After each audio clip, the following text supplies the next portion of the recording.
So my role, I'm the CTO and one of the 3 co-founders of Entelexo. So primarily what I'm doing is working on the actual cell engineering side of our technology. So I am hands-on in the lab. Entelexo is a company that has developed new methods of engineering therapeutic exosomes.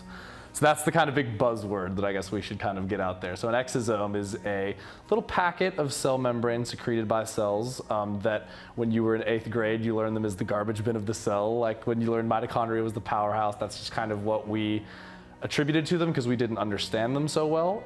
And then back in 2007, a Swedish researcher named Jan Luttwall discovered that they were actually very important for cell-to-cell communication. So they're signaling mechanisms. And what's cool about an exosome is they've got molecules on their surface, they've got cargo inside, they have a lot of different mechanisms for actually delivering a signal from one cell to another. We engineer exosomes with specific molecules on their surface delivering messages that we want to a cell. So we kind of write these messages, if you will, to deliver to cells. My co-founder Malad, he is one of the world's foremost leading experts on exosomes. So he actually studied under Jan Luttwall in Sweden. He did his PhD out here at the University of California, Irvine, and he actually led one of the first clinical trials in the world using exosomes to treat autoimmune disease. Autoimmune diseases are really complex, and the current drugs that we have for them today, like the big blockbuster drugs, you've heard of Humira and Enbrel and these big guys, they go in and they block one pathway, one molecular interaction that leads to disease.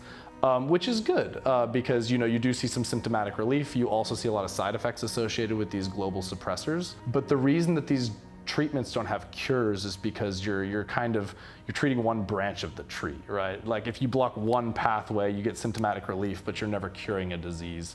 What we are excited about at Entelexo is we can actually affect a few of those pathways, all with one treatment, and we hope to get some big spikes in efficacy and hopefully actually cure some of these complex diseases we've not been able to approach from a cure standpoint. The outcome that would, hit full fulfillment is we treat a patient, man. Like, I want to see some people on the ground actually benefiting from all this lab work that we're doing, you know what I mean? We want to see the patient's smiles when they say, we're experiencing relief and no major side effects. Like, that's the big goal at the end of the day.